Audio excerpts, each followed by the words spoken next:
Good morning दोस्तों। तो कैसे हैं आप लोग। और आज अपन डिस्कस करने वाले हैं 100 day strategy for CA inter exam Jain 26 वाले बच्चों के लिए। देखो, जिनका एग्जाम जैन 26 में है उनके लिए अब लमसम लमसम 100 दिन बचे हैं। उनको कैसे अपना प्रिपरेशन करना चाहिए, कैसे अपने एग्जाम्स को, अपने एग्जाम के प्रेशर को, अपने कैसे सब्जेक्ट को कैसे हैंडल करना चाहिए और क्या क्या पॉइंट्स उनको ध्यान में रखने चाहिए, उनका यहाँ पे अपन सब डिस्कशन करने वाले हैं। तो सबसे पहले अपन बात करेंगे कि सर हमारी जो स्ट्रैटेजी बने उससे पहले हमारे कुछ रूल्स बन जाने चाहिए। हमारी स्ट्रैटेजी बने उससे पहले क्या बन जाने चाहिए, हमारे कुछ रूल्स बन जाने चाहिए। वो क्या क्या रूल्स होने चाहिए। सबसे पहली बात तो आपको सिलेबस से डरना नहीं है, बिल्कुल भी।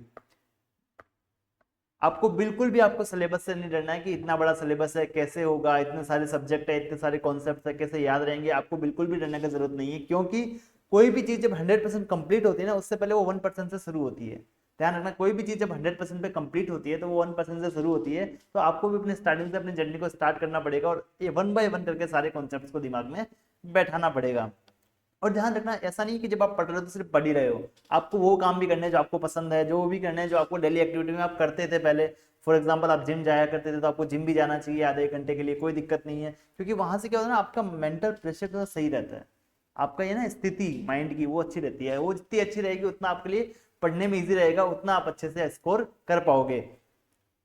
थर्ड रूल जो आपका रहना चाहिए, वो आपका रहना चाहिए, जो भी आप प्लान करो ना, जो भी अपनी पढ़ाई के लिए या फिर किसी भी काम के लिए आप प्लान कर रहे हो, वो आपका अचीव हो, ये आप मेक श्योर करोगे। चाहे आप प्लान थोड़ा छोटा कर लो, कोई दिक्कत नहीं है। आपको लगता है कि आज के दिन में मैं 4 चैप्टर कर पाऊंगा, आप प्लान कर लो 3.5 चैप्टर का, कोई दिक्कत नहीं है। पर वो प्लान आपका अचीव होना चाहिए, क्योंकि आज का प्लान आपके आगे के प्लान को अफेक्ट जरूर करेगा। इसलिए आपको मेक श्योर करना है कि जो मैं प्लान बना रहा हूँ वो मेरे काम का प्लान क्या करे, वर्क करे मेरा प्लान, बस।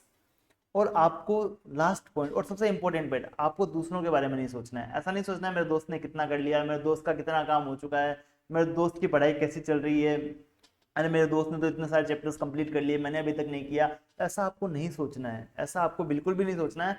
ओनली आपको अपने बारे में सोचना है। ओनली अपनी पढ़ाई के बारे में, आप कैसे पास हो सकते हो उसके बारे में आपको सोचना है। दूसरे के बारे में आपको सोचने का बिल्कुल भी जरूरत यहाँ पे नहीं रहेगा।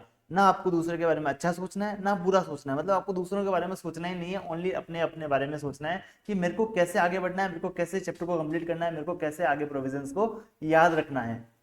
चलिए, ये अगर 4 नियम आप बना लेते हो, आप डरते नहीं हो अपने सिलेबस से। सेकेंडली, आप थोड़ा जिम वगैरह या एक्सरसाइज वगैरह भी करते हो। थर्ड, आप मेक श्योर करोगे कि आपका प्लान वर्क करे। और फोर्थ पॉइंट, आपको दूसरों के बारे में आप नहीं सोचते हो, तो आप डेफिनेटली आप क्या करोगे, सक्सेसफुल हो जाओगे, सक्सीड कर जाओगे एग्जाम में। अब बात करते हैं 100 डे स्ट्रैटेजी का। हम किस तरह, हमारी स्ट्रैटेजी क्या रहनी चाहिए। हम अब बिल्कुल भी टाइम वेस्ट नहीं करेंगे, फटाफट फटाफट से अपन स्ट्रैटेजी को यहाँ पे डिस्कस करने वाले हैं। तो सबसे पहले आप क्या करोगे ना, मैं एज्यूम कर रहा हूँ आप बोथ ग्रुप का प्रिपरेशन कर रहे हो। अगर आप सिंगल ग्रुप का कर रहे हो ना, तो आपके लिए क्या होगा ना, यहाँ पे रिवीजन, नंबर ऑफ रिवीजन बढ़ जाएंगे। ध्यान रखना, मैं अगर बोथ ग्रुप की बात कर रहा हूँ तो मान लीजिए आप, मैं 3 रिवीजन की बात करूंगा, आप अगर बस एक ग्रुप करते हो तो आपके रिवीजन 5 या 6 हो जाएंगे यहाँ पे। ध्यान रखना, ठीक है। चलिए, सबसे पहले आपको क्या करना चाहिए ना, आपको 8 डे स्ट्रेटेजी को फॉलो करना चाहिए। सर ये 8 डे स्ट्रेटेजी क्या है, इसका मतलब होता है कि आपको एक सब्जेक्ट को 8 दिन में कंप्लीट करना है। सर क्या हर सब्जेक्ट को 8 दिन में आंसर दूं? अब आपको 8 डे स्ट्रेटेजी का मतलब है कि आपके पास टोटल 6 सब्जेक्ट हैं और 8 डे पर सब्जेक्ट, यानी आपके पास 48 डेज हैं। इसमें क्या होगा ना, कोई कोई सब्जेक्ट जैसे अकाउंट्स है या फिर आपका कॉस्टिंग वगैरह है, जो आपका 6 से 7 दिन ही लेगा आपका कंप्लीट होने में, तो उनको 6 से 7 दिन दीजिए। और टैक्स या ऑडिट वगैरह सब्जेक्ट थोड़े ज्यादा दिन लेते हैं, उनको ज्यादा दिन दीजिए आप। ठीक है, चलिए बात करते हैं कैसे आपको दिन को एलोकेट करना है।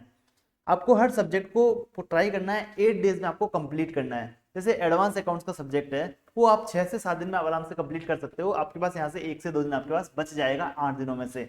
लो की बात करें तो ये भी आप 7 से 8 दिन में कंप्लीट कर सकते हो। टैक्सेशन में आपको थोड़ा टाइम लगेगा, वहां पे आपको 8 से 9 दिन आपको देना पड़ेगा। बट कॉस्टिंग की बात करें तो इसको आप अगेन आप 6 से 7 दिन में कंप्लीट कर सकते हैं।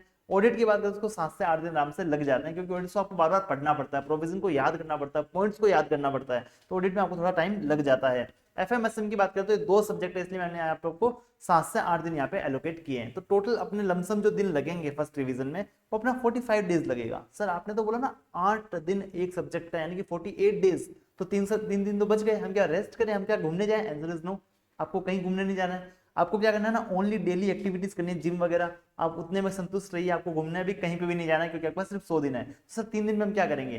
तो जो 2 से 3 दिन आपके पास बच गए हैं ना, उनमें आप आरटीपी, एमटीपी, पास्ट एग्जाम के पेपर वगैरह आप सोल्व करेंगे। और एटलीस्ट क्या करेंगे ना, आपका जो अटेम्प्ट है उसका आरटीपी एमटीपी तो आप पक्का पक्का से सोल्व कर लेंगे। आई होप आपका फर्स्ट रिवीजन यहाँ पे अच्छे से हो जाएगा। 45 डेज में आपको रिवीजन करना है, 3 दिन में आपको आरटीपी एमटीपी वगैरह आपको सोल्व करने हैं। फिर सेकंड डिवीजन में आपको क्या करना है ना, 5 डे स्ट्रेटेजी आपको फॉलो करना है, मतलब हर सब्जेक्ट को आपको 5 दिन देना है, हर सब्जेक्ट में आपको 5 दिन देना है। और यहाँ पे आपको एक नया पॉइंट और करना है, आपको इंपॉर्टेंट टॉपिक्स और इंपॉर्टेंट क्वेश्चंस को मार्क भी करते चले जाना है। इस टाइम आपको क्या करना है, इंपॉर्टेंट टॉपिक है और इंपॉर्टेंट जो क्वेश्चंस है उसको मार्क करना है कि इनको मेरे को ज्यादा फोकस करना है, ये एग्जाम में ज्यादा मार्क्स कवर करते हैं, तो उनको आप क्या करेंगे, मार्क करते हुए चलेंगे। और यहाँ पे आप क्या करेंगे ना, जो लेस इंपॉर्टेंट टॉपिक्स हैं, जो एकदम एग्जाम में पूछे नहीं जाते, काफी टाइम से पूछे नहीं गए हैं, तो उनको आप थोड़ा स्किप भी कर सकते हैं। आपने एक डिवीजन में तो उनको पढ़ लिया है, अब सेकंड डिवीजन में अगर आप चाहें तो उसको स्किप भी कर सकते हैं। ओनली आप इंपॉर्टेंट टॉपिक्स पे जो एग्जाम में बहुत ज्यादा मार्क्स कवर करते हैं, उनको आप क्या कर सकते हैं ना, एक बार अपने स्ट्रेटेजी में पढ़ सकते हैं। अब थर्ड रिवीजन का बात करेंगे तो आप 3 डे स्ट्रेटेजी फॉलो करेंगे, मतलब 3 दिन में आपको एक सब्जेक्ट कंप्लीट करना रहेगा। और यहाँ पे है ना, जो आपने सेकंड रिवीजन में जो इंपॉर्टेंट मार्क किए थे, क्वेश्चंस वगैरह, इंपॉर्टेंट प्रोविजन वगैरह, उनका आप रिवीजन करेंगे। जो एग्जाम में 80 to 90 मार्क्स कवर करते हैं, उन प्रोविजन का आप क्या करने वाले हैं, यहाँ पे फटाफट से आप रिवीजन करने वाले हैं, और 3 दिन में आप सब्जेक्ट को कंप्लीट करेंगे, तभी आप एग्जाम वाले दिन 1.5 दिन में सब्जेक्ट को कंप्लीट कर पाएंगे। चलिए अब मेरी बात समझना, आपको नंबर ऑफ डेज कितने लग चुके हैं अभी तक। अपन बात करें तो फर्स्ट रिवीजन का अपन को 48 डेज लगा था, सेकंड रिवीजन में अपन को 5 दिन पर सब्जेक्ट के हिसाब से 30 दिन लगा था, और थर्ड रिवीजन की बात करें तो हमको 3 दिन पर सब्जेक्ट के हिसाब से 18 दिन लगा था, तो अपना टोटल दिन आया 96 डेज। तो सर अभी भी 4 दिन बच गए, क्या हम घूमने चले जाएं? नहीं बेटा, अभी घूमने नहीं जाना है। मेरी बात सुनो, आपको रिमेनिंग 4 दिन में आपको क्या करना है ना, आपको मॉक टेस्ट लिखने हैं, आपको मॉक टेस्ट लिखने हैं हर सब्जेक्ट के, और अपने आपको टेस्ट करना है कि मैं कहाँ तक पहुंच गया हूँ, अपना सेल्फ इवेल्युएशन करना है कि मैं कितना प्रबल हूं एग्जाम देने के लिए, ये आपको देखना पड़ेगा। और अपने अंदर क्या करना पड़ेगा, आपको इंप्रूवमेंट लाना पड़ेगा, कॉन्फिडेंस लाना पड़ेगा। मॉक टेस्ट क्या करता है, आपके अंदर कॉन्फिडेंस भर देता है, तो आपके अंदर कॉन्फिडेंस आना बहुत ज्यादा जरूरी है। ये 4 दिन आपका कॉन्फिडेंस बिल्ड करने में काम करेगा। और अगर कुछ प्रोविजन आप भूल रहे हो, कुछ याद नहीं आ रहा, तो फटाफट से आप प्रोविजन की किताब खोलो, वहां पे चेक कर लो, आपके पास 4 दिन तो है ना मॉक टेस्ट लिखने के लिए। ये सब होने के बाद है ना, आपका क्या होगा ना, आप एग्जाम के लिए रेडी हो, आप एग्जाम के लिए क्या हो जाओगे, रेडी हो जाओगे। अब मैं लास्ट लाइन बोलना चाहूंगा कि जो भी रैंकर होता है ना बच्चा, जो रैंकर है बच्चा, या फिर जो बच्चा एग्जाम क्लियर कर चुका है, वो भी क्या है ना, उसको फर्स्ट डे से उसको नॉलेज नहीं आता हर सब्जेक्ट का। ऐसा नहीं कि 6 सब्जेक्ट उसके दिमाग में फिट कर दिए, भाई तू जाके एग्जाम दे दे, तू पास हो जाएगा, तेरा रैंक आ जाएगा। वो भी पहले दिन से स्टार्टिंग से धीरे धीरे कंसिस्टेंटली क्या करता है, मेहनत करता है, हार्डवर्क करता है, और नंबर को अचीव करता है। उसके बाद क्या आता है ना, सक्सेस को मिलती है। क्योंकि आप अगर कंटिन्यूस हार्डवर्क नहीं करोगे ना, तो आपको वो सक्सेस नहीं मिलेगी जो आप चाहते हो। क्योंकि एग्जाम में पास होने के लिए पढ़ना जरूरी है, सेकंड थिंग आपका माइंड स्टेबल रहना जरूरी है। तभी उन्होंने ना एक्सरसाइज करना, जिम करना, क्योंकि आपका माइंड आपका स्टेबल नहीं रहेगा ना, तो अगर आपने कितना भी पढ़ा हो, आपको कुछ भी काम नहीं आने वाला है। तो आपको वहाँ पे माइंड की स्टेबिलिटी भी बहुत ज़्यादा जरूरी है। इसी के साथ अब मेरी बात समझना, आपके पास ओनली 100 दिन है, आपके पास ओनली 100 दिन है। इन 100 दिनों का गवाइए मत, क्योंकि ये सीए इंटर का एग्जाम क्लियर होने के बाद, सीए इंटर का एग्जाम क्लियर होने के बाद आपका 2-2.5 साल कोई पेपर नहीं है। आपको क्या करना है, 2-2.5 साल कोई पेपर नहीं है, आप आराम से 1 महीना निकाल के क्या कर सकते हैं ना, घूमने जा सकते हैं, कहीं भी जो आपका शौक करे वहां पे आप जा सकते हैं, मस्ती कर सकते हैं। उसके बाद आपको आर्टिकलशिप स्टार्ट करनी होती है, तो आप क्या करें ना, एकदम मेहनत करिए, सिर्फ 100 दिन मेहनत कर लो। अगर आपने 100 दिन मेहनत नहीं की, तो मेरी बात सुनना, क्या होगा ना, आप जब पेपर देके आओगे, आपके मन में टेंशन रहेगा, फेल होऊंगा या पास होऊंगा, ठीक है। उस टेंशन में आप वो छुट्टियां भी इंजॉय नहीं कर पाओगे। और छुट्टियां होने के, जब छुट्टियां कंप्लीट होगी, आपका रिजल्ट आएगा, और अगर रिजल्ट में फेल आ गए, तो आपको वापस से पढ़ना पड़ेगा। इससे चाहे ना अभी सब पढ़ पढ़ा के खत्म कर दो, अभी सब पढ़ पढ़ा के अभी मेहनत करके खत्म कर दो, क्या पता रैंक भी आ जाए आपका। और रैंक आ गया तो पता ना माहौल क्या बनेगा, आस पड़ोस वाले घर पे आ रहे हैं, सब बोल रहे हैं, अरे बेटा तूने तो कमाल कर दिया। तो ये वाली बातें अगर सुनना चाहते हो, तो आपको भी 100 दिन में आपको अच्छे से पढ़ना पड़ेगा। चलिए, थैंक यू।